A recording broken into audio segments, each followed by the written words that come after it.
Hey guys, this is God of Politics. Welcome back to a brand new video, but before we get started with this video, please like this video and subscribe to the channel. Also join the Discord that is linked down in the description. But in today's video, I'm going to be doing a video that I've done multiple times before. It's almost becoming like a monthly thing at this point, and that is the 2020 election according to the polls. Now, the polls do not mean everything. Obviously, infamously in 2016, you had the Rust Belt polls that were way off in terms of favoring Trump compared to what the polls showed, which was an easy win for Clinton in many of these states.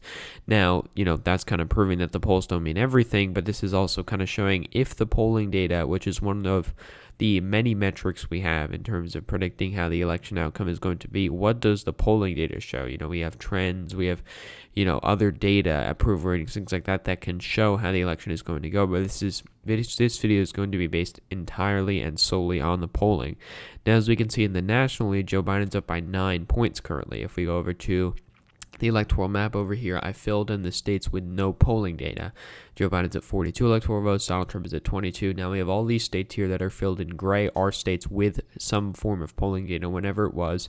I'm just going to be filling in the map based on how it is. Tilt is 0 to 2, lean is 2 to 5, likely is 5 to 10, and 10 plus is safe. So I'm just going to be going through alphabetical order. I'm using 538 rather than RCP because this is better. It's a more easy way of getting through some of these states rather than, having to load it from the electoral map.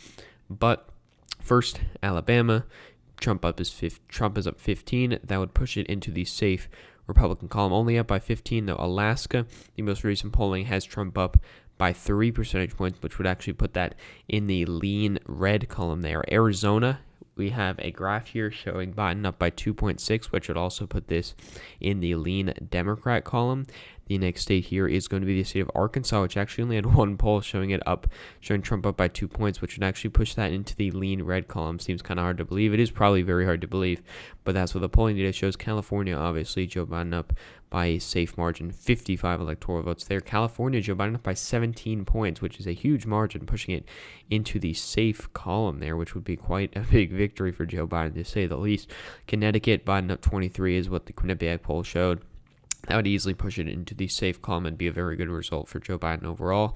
Delaware, that makes complete sense. Biden would be up by 16 points there. It is his home state. I expect him to actually win by more than that when it's all said and done, but that would be a safe state for Joe Biden. For Florida, Joe Biden would actually be up by a likely margin because in the polling data right now, he is up by 7 percentage points, which would actually push that into the likely column. I don't think anybody's really going to win Florida by 7 points in a very long time, but that is what the polling data shows. Donald Trump is actually never even led in the Florida polling, so that's very good for Joe Biden.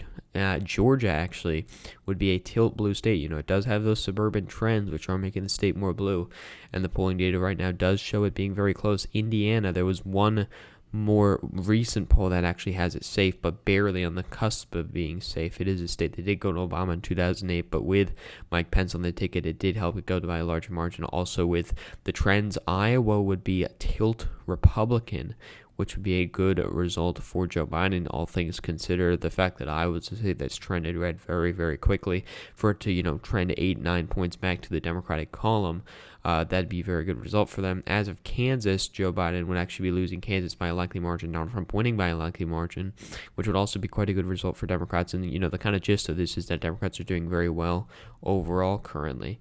And that's one of the things that you're seeing across the board, and it's certainly showing up in the polling data.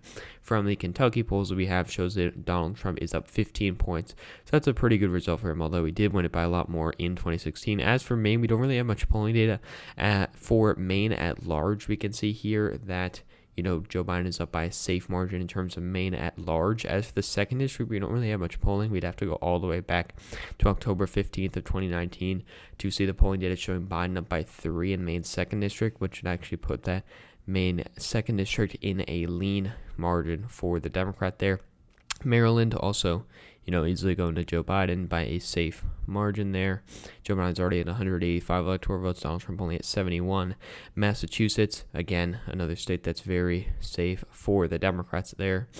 If we look at Michigan here, Joe Biden is up by 9.1 percentage points here in a state that, Donald Trump won in 2016, which is a huge result to see. It's almost getting into the point where it's like the Indiana of 2012, where it went to Mitt Romney very easily after barely going to Obama in 2008. And so that's a very interesting result there. Michigan going by a likely margin according to the polling data. Minnesota, we had a recent poll from Gravis. It's not the best poll there, but Gravis is a C-rated poll showing Biden up by 16. We also had the Mason-Dixon poll showing him up by 5. If you kind of average that out, Joe Biden would still be up by a safe margin. Also, the fact that this is a more recent poll. So I will be putting Minnesota in the safe Democratic column, although there would be nice to see some more polling data there. As for Mississippi, it shows Donald Trump barely up by a safe margin, and that kind of makes sense, to be honest. If you look at 2016, Donald Trump won by 17 when Hillary Clinton won the popular vote by 2. If Joe Biden is winning the popular vote by 9 currently, a 7-point shift would make it 10 points, so that poll kind of does make sense when you look at it in the bigger picture here. Getting down to Missouri, Donald Trump is actually only leading by 3.9 percentage points, which actually pushed that into the lean column as well. A state that was very close in 2016, very close in 2008. John McCain barely won a couple thousand votes or something like that. Obama could have easily won that state, then trended very far to the right and is now a very Republican state. But according to the polling data, at least, it is showing it to be very close. For Montana, it's actually pushing it into the likely margin. One of the things that we've actually seen from Montana is that it shifted very far compared to the national environment. If we compare it from 2004 to 2008, from 2008 to 2012, from 2012 to 2016, it trended very far in different directions. And so I wouldn't be completely surprised if Donald Trump only won Montana by 10 percentage points. As for Nebraska, I filled in the at-large and the 1st and the 3rd district as safe, but for the 2nd district, we do have very little polling, but the polling data that we see does show to be around a likely margin for Joe Biden. And while I don't think he's actually going to win it by a likely margin, it is a suburban district that people are counting out for Joe Biden, and that Joe Biden could actually be able to win there. As well as Nevada. Nevada is a state that has historically, the polling is underrated Democrats, and right now Joe Biden's up by 8.5 percentage points, so that's quite a good result for him, pushing that into the likely column there. New Hampshire also, Joe Biden up by 8, that would also push it into the likely column. That would also be another good win for Joe Biden. New Jersey, Biden up by 21, which would make it a safe margin, which is to be expected. New Mexico, Biden up by 14 is the most recent polling data we showed. We also saw one before showing him up by 12, but it's the same poll, so we're not going to count that. But the polling data does show Joe Biden up by a safe margin in New Mexico right now. New York has Joe Biden up by 26, which is, again, completely expected there. North Carolina, one of the more interesting states that Donald Trump won in 2016 by 3.5 percentage points, a similar margin to Mitt Romney. Biden's currently up by 2.9 percentage points, putting that in the lean Democratic column. That'd be a good win for them there. You can see Joe Biden's already at 296 electoral votes, Donald Trump only at 90. So that's not a very good result for him there. North Dakota is another interesting state, but Donald Trump's going to be able to win it quite easily. It was closer a couple years ago. Democrats actually having a congressman there in 2008, 2010, but now it's one of the most Republican states in the union. Going down to the next state, which is actually Ohio, not Oklahoma. Ohio, Joe Biden's actually up by 2.2 percentage points, which would be a lean Democratic column. If you look at the 2016 election, the polling data did show Trump winning, but by a lot less than what he actually won it by. And so while I do think, Donald Trump's going to end up winning it when it's all said and done, right now it does show a Biden win by a lean margin. Oklahoma, completely expected that'd be a safe margin for Donald Trump there. Pennsylvania, Joe Biden's home state, or the state where he was born, you could say. He has a lot of connections to the state, things like that, and the polling data does show it. He is currently up by a likely margin there, which is 7.7 percentage points. South Carolina, Donald Trump's only up by 7.5. And before you discount this again, Joe Biden's up by 7 points more than what Hillary Clinton was up by. Donald Trump only won the state by 13 points. That's completely plausible for Donald Trump to be up by 7.5, which would push that into the likely column there. The next state is going to be the state of Tennessee, where Joe Biden is down 10.9, barely pushing it into the safe margin for Donald Trump there, but that one is quite a close one. Texas, Texas is quite an interesting one. Joe Biden was actually up for a very small amount of time. Donald Trump is now up by 0.3 percentage points. I'm also just going to put this in the toss-up column, but I will put it in the tilt Republican column because they don't have many electoral votes overall.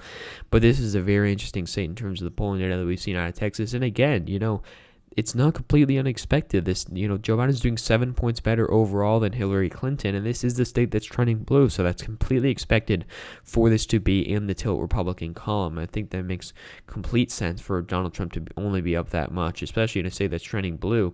Utah, one of the most red state in 2012, went to Donald Trump pretty easily, even with Evan McMullin in 2016. Donald Trump right now is only up by 8 percentage points, which should actually push that into the likely column there. Getting into some of these last states here. First, Virginia, showing Biden up by a safe margin. It is a state that is trending blue. It is a state, the Fairfax counties have a lot of influence over the overall map. Joe Biden already at 347 electoral votes here. Washington, another state where, it's a very Democratic state. Joe Biden should be able to win that quite easily. West Virginia, that's one of the most red states in the union. It probably will be more red than, Wyoming if we're looking at it, although it does have more Democrats in the state than Republicans. An interesting fact. Obviously, that doesn't mean it's going to go to the Democrats. It's probably going to be the most Republican state, but that is still an interesting fact. And then the final state is Wisconsin, showing Biden currently up by 7.6. This is where the polling data was the most off in 2016, especially since it had Hillary Clinton up, by over 6 percentage points. He ended up losing by 0.9. Currently, the polling data for Joe Biden is even better, showing him by 7.6 percentage points, which would push that into the likely column. And this is the overall map here, showing that Joe Biden is at 369 electoral votes to Donald Trump's 169. This would be a landslide victory. Joe Biden would flip Arizona, Florida, Georgia, North Carolina, Ohio, Pennsylvania, Michigan, Wisconsin. He would almost flip Iowa. He would flip also Nebraska 2nd District, Maine 2nd District, and he would almost flip Texas. And, if you want to be really generous to Joe Biden, if you flip Texas, he's above the 400 mark, which is something that we have not seen since, Ronald Reagan back in 1984. And that would be a very interesting result to see, just for the, in the polarized environment we have now, to see someone get 400 electoral votes would be completely insane. But, Texas is currently in the tilt Republican column, but you could really just put it as a toss-up. But I will put it in the tilt Republican column. But overall, this is what the map would look like if the map were based entirely on polling data, which, again, that's not what the results are, but this is what the polling data show. So, thank you all for watching this video. Please like this video and subscribe to the channel. Also, join the Discord that is linked down in the description. So, thank you all for watching this video, and I will see you guys later.